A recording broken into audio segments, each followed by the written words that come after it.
Barrister, you are a lawyer. I don't know, a kind of dramatic turn. His case took a dramatic turn a couple of days ago, and everybody was surprised when he sacked his legal team.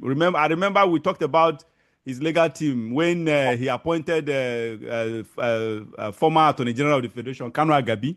We had that positive expression that the case definitely, because of the influence of Kanu Agabi, the case would take a new turn. But we've all seen that Kanu Agabi's influence didn't do anything. They didn't add any value to the case, and that is one. And secondly, anyway, at the end of the day, he fired them. Now, the rumor is that he fired them because there were things that the lawyers, his team has refused to. There were things he expected them to be saying. There are informations he expected the lawyers to actually bring out to the public. Probably some things that may implicate some powerful people here and there, whatever. But the lawyers are not doing it, so he wants to do it himself. Barrister, first, as a lawyer, anyway, I don't expect you to support Nnamdi Kanu in Kanu's position, because as a lawyer, you won't. So it will be tantamount to. Sorry, it will be in conflict with your interest as a lawyer, obviously. So you will not do that. I don't expect you to do that. Even though if I were in your shoes, I would do that. Interest here. Sorry. So I don't have an interest here. So my analysis is purely neutral, fair, according to my own knowledge. All right. So the truth is, okay, he fired this or whatever and said he wants to take over the case. He wants to defend himself. And I think lastly, at the last in January, yesterday he couldn't. I think his defense failed again. Sort of. I don't know. I've not read the news in detail. I think either he tried to present or he failed to present. Okay, the topic said in headline said Nnamdi Kanu sacked. No. Sorry. I think he failed to present his defense. I don't know why. Okay, the court adjourns as. Sorry, let me read this. The court adjourns as Nnamdi Kanu fails to begin defense in terrorism trial. Let me read one or two paragraphs here, please. The detained leader of the proscribed indigenous people of Biafra, IPOB, Nnamdi Kanu, on Friday failed for the second time to open his defense in the ongoing terrorism trial at the Federal High Court, Abuja.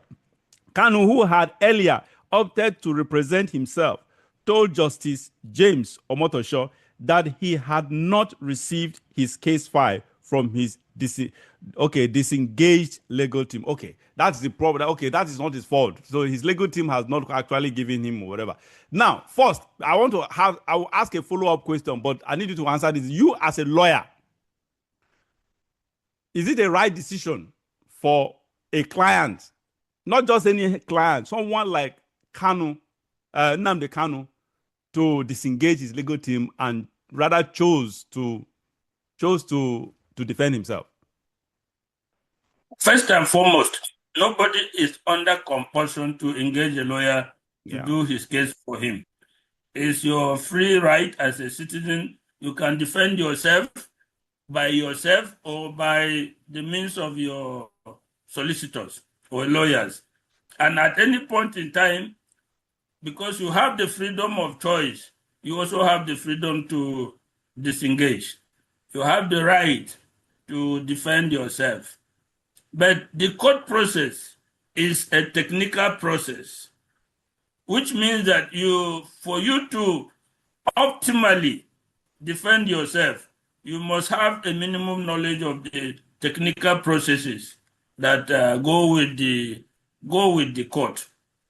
In this case, it's not just about defense. Look, we discussed this issue before. The first time you raised the issue, Kanu has been in detention for a certain number of years without the trial moving forward. I told you, I explained some circumstances to you. I said, look, we are in the field. Sometimes the defense purposely articulate a situation where it will be impossible to go on with the trial, while hoping or looking for a political solution. And at the beginning, I believe that was what was happening in Kanu's case, because this is about the fourth judge that is taking his case. And when Justice Omotosho came into the matter, by agreement of all, that is when Kanu had engaged Kanu Agabi, former Attorney General. It was said that, okay, everybody has settled down and said, let's go ahead and conclude this trial. That is how the trial started. And the federal government called all its witnesses and closed his case. Kanu has now disengaged his team, but I believe that it was not just a summary disengagement. I believe it was a well-articulated discussion between Kanu and his solicitors and his lawyers or team of lawyers. Look, I have not seen the evidence, but the general apprehension is that if the trial go ahead, Kanu will be convicted. I have not seen the evidence. On the other hand, if the personality of Kanu Agabi, if he had looked at the evidence and there was nothing, there was no substantial or credible evidence, I believe he would have advised Kanu that, look, the evidence against you is so thin that we don't expect you to be convicted. So if you reach that situation, you don't have any need to delay or frustrate the case. You just go all out, believing that at the end of the day, you'll be free. I don't know the level of evidence, but when they submitted and had a no-case submission, the court overruled them. The no-case submission simply means that there's no credible evidence on which to proceed. So allow me to go. But the court said, no, there is some evidence that require you to defend yourself. It's at that point that you are called upon to defend yourself. Now, coming to the defense, when you look at the defense that Kanu is putting up, it's more or less political. You look at the list of people he has submitted to the court. Yes.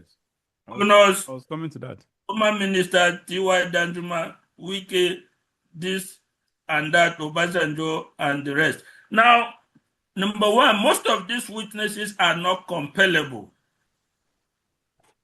Oh, really? I thought they can subpoena them. Yes, you can issue a subpoena, but they are not compellable.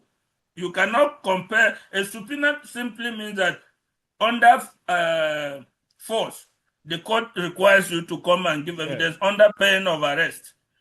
But constitutionally, you cannot arrest a governor.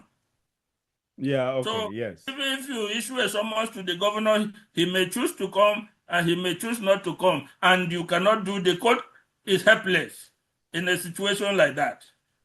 So that is the problem. But we have just two governors. No, only one governor there, or two governors. That of Amimo Abia and the Lagos State governor. But other people are not governors now. They can be compelled. No, I'm coming to that. There are two types of subpoenas. One, what we call subpoena duces tecum, and subpoena duces testification africanum. One is to produce documents. The other is to come and testify on the issues that are in the court. All the subpoenas that Kanu has asked for, they are subpoenas for testimony, not production of documents. So there's a problem there. Now, if you ask me to come and testify on something that I do not know about, if it's to produce documents that are in my position, that's a different thing. But if it's to come and testify on something and I say I do not know about the issue, the matter ends there. Because what am I testifying if I say I don't know about the issue? Hold on. I am not, you are not coming to cross-examine me because you are the one that called me. You are only coming to lead me in evidence. Cross-examination is different. Yeah, but hold on. But it is not in the prerogative of the people that the witnesses. It's not in their prerogative to decide whether they know something or not. Whichever way the court, if court summons you, You are supposed to be there. When you are there, then when you get there, you tell the court when you are asking the question, I don't know anything about it. But for you to just make up your mind and decide that you won't go because you don't know anything, it doesn't make sense. Is that law? No, I didn't say they will not go. I said that you summon me under a subpoena to come to court and give evidence. And I come to court and say, I don't know about what you are talking about. So where do you go from there? You see what I'm trying to drive at. If it's to produce documents, and I said the documents are not in my possession, that again is, unless you prove that the documents are with me, that again ends the matter. Don't you think that, yes, what you just said is the defense of Kanu defending himself is more of political. But one thing, before I go into the question, I wanted to ask you, honestly, I don't know if you have the same you have the same thought with me on Kanu's brilliance. Kanu is a very intelligent guy. I didn't know this until he was in. I've not been following him I've never followed him. The only time I heard about was just snippets of videos and audios or whatever when he was advocating for Biafran nation or whatever, where he would just insult people and call people names. He was literally doing it the wrong way. That was what actually put me off him. Sort of, because he was doing. I support Biafran nation. I support the secession of Biafra, but the messenger was my problem. But right now, anyway, my thought of him has evolved, especially due to his conduct during incarceration. He's been very courageous, very strong, very resilient. For him not to cave into pressure, political pressure, and still be adamant to continue with what his agitation is, just to me that he won my respect. That's just it. Now, my point is, Kanu is a very, very. I've listened to him since he got in incarceration. I've listened to him talk. I've listened to him defend himself, not in the court, but to the public. I've listened to him or whatever. So the guy sound intelligent and brilliant. There's no doubt about that. That guy he's just too good. He's good theoretically. That's just it. But however, my question is this. Do you think that, or don't you think that this political angle he's taking his defense to by mentioning names that are mostly politicians, don't you think that he wants to not only ruffle the establishment feathers, but he is driving at something? Because you just ask yourself first, recently knowing Kanu, that guy he's not a dumb guy. He's not dumb. He is smart. Don't you think there is something there? I've had some, even me, when I had those names, I just say, what's the way this guy they go? What's his problem, for God's sake? But again, I stood back and had a deeper thought of who Kanu is. I said, this man, well, let's see, as long as, except he is mentally deranged. To the best of my knowledge, he is not. Kanu is in his 100% sound mind. So if he's 100% sound mind, obviously he knows what he's doing. So if he's listening, mentioning people like Lagos State Governor, who became a politician recently, who I don't see him as part of the establishment, Wike, Wike has become establishment now. There's no doubt about that. But these are politicians. So for him mentioning their name, listing them, I think about 21 of them, and someone like Tiwa Danjuma has been there since almost the creation of Nigeria. But don't you think that the guy is aiming at something? Yes, I agree with it, it's political, but he's aiming at something, probably something that will probably be seen to be a kind of blackmail that could spur his release, a sort of. Don't you think he's driving at something towards that direction? There is something along that line that I was going to talk about. But first of all, let me say that even if you have average intelligence, if you have sat and discussed the legal angles of your case for years and years with different team of lawyers, you will come to have a good idea of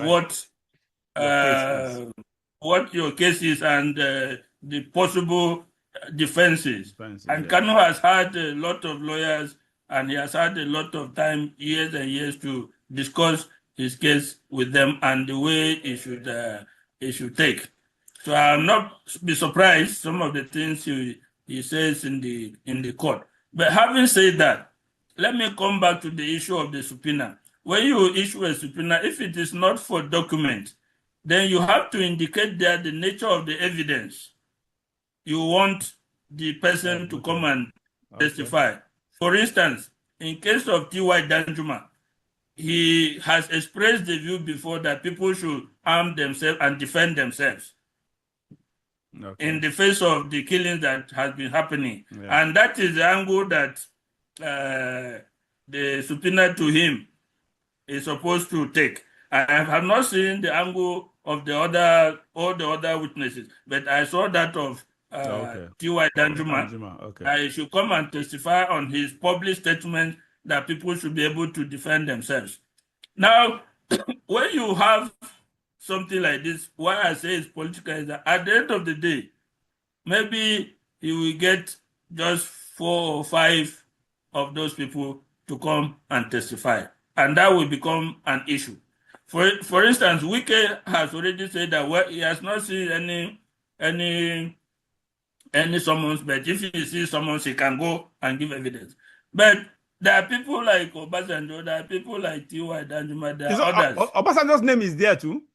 Yeah, I believe his name is there. Oh, really? Others' names are there who will not come. First of all, there will be practical problem of serving them. Some may not be served. And then it will be Kanu's turn to say, look, I gave the court, I have my defense, I have witnesses to defend, and I asked court to bring them, and the court has not been able to bring it's no longer him that is supposed to bring the court, because it is a subpoena. It is the court that actually summons and enforces the summons to bring this witness. So at the end of the day, out of 20-something witnesses, if these witnesses are not able to come, Kanu will say, look, you are the court. You have made it impossible for me to defend myself by not by bringing the witnesses that I wanted to use to defend myself. That itself would be an issue, because the court may not be able to enforce some of those subpoenas. Even, like I said, even the practical level of serving them may be a problem.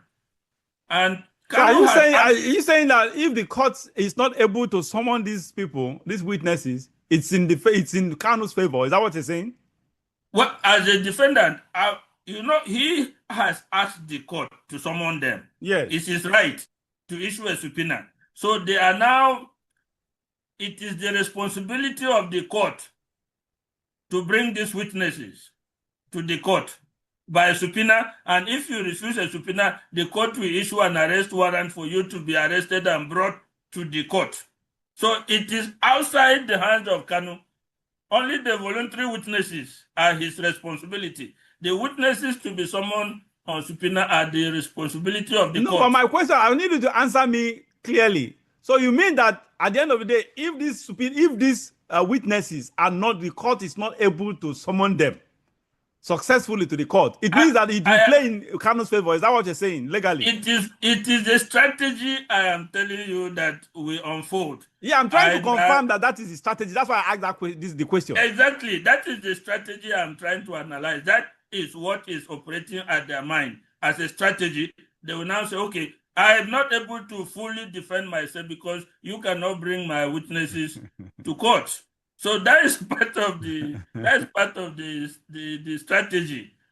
That is why you see all this list coming there. Remember, the court had given him 6 days to defend himself, but he has asked for 90 days timeline of 90 days.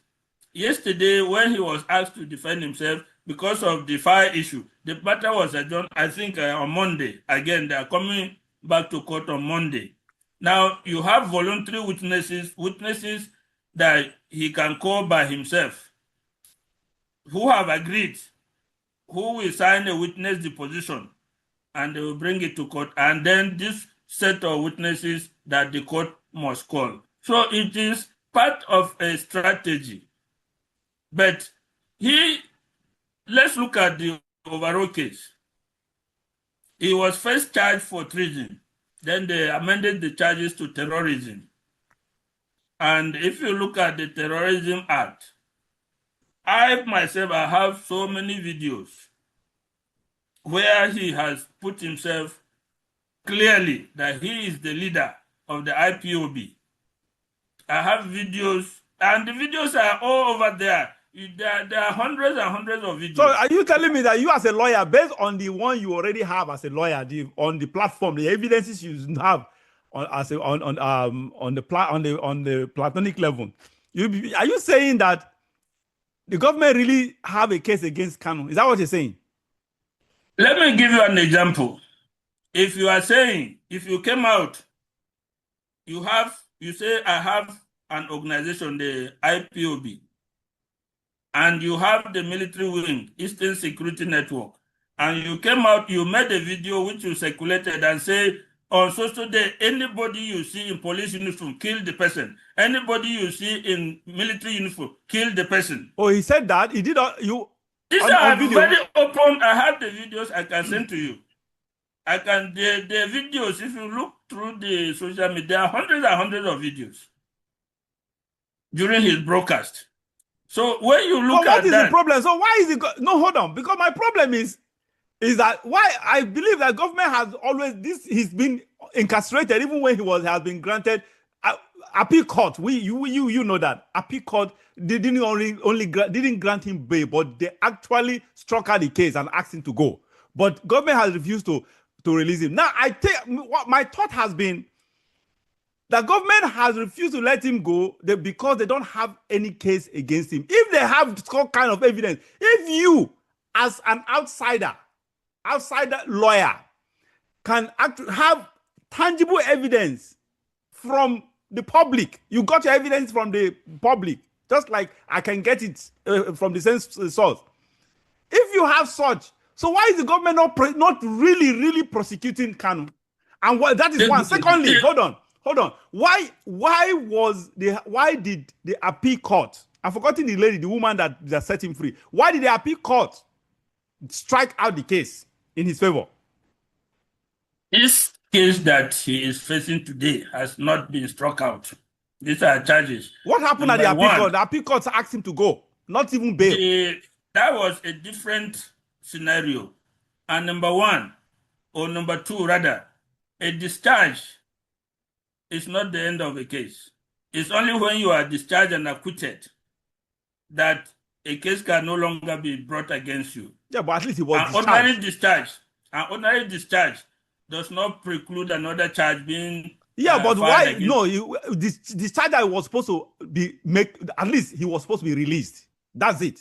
If they want to rearrest him, what I know is that he was supposed to be released on bail, which the government. What bail, barrister? After discharge, hold on, barrister. When you are discharged, what bail has been that event has taken over bail? See, I told you the first time he was charged on treason. Yes. On treason as a treason, as an offense. The current charges he's facing are terrorism. There are different offenses. Now, which one was, because I didn't follow that appeal court case, which one was he discharged on? It has to be with the treason issue. This case of terrorism, he has not been discharged on it. What has happened in the past? Like I tried to give you. I'm still not convinced that it was no. The problem is if he was discharged over terror, at least over what do you call it? Over treason. Yes, at least they could have released him. Then government can come up later to rearrest him over a different charge. That is what never released. That is what I'm telling you. I also gave you what happened during Buhari's time. That the government took the position that the president had the right to detain somebody on national security grounds. I disagreed with it because it was a wrong interpretation of the law. But that was what the Attorney General advised Malami. That is the sort of advice that the Attorney General gave Buhari, which was very wrong in law. Because it is not the prerogative of the president to determine who is a national security risk. You present your facts to court. And that is what happened in the case of Dasuki. When they went to court and presented the facts, and the court said, yes, the government has the right to detain somebody on national security grounds. But those facts you have to show to the court. And the court is the arbiter to determine whether this person is a national security risk to be detained. In this case, they wrongly advised Buhari, or whether it was wrong or by purposely. The government had the view that, notwithstanding the grant of bail, the president had the right to designate a person as a person of national security risk and hold him in detention and not release him as directed by the court. That was the opinion of the government. So in the case of Kanu, that was the same issue. That was the same thing the government used. So today, if you follow through that issue, even if the court grants you bail, if the government feels that you are a national security risk, they will not release you. They will still hold you in detention.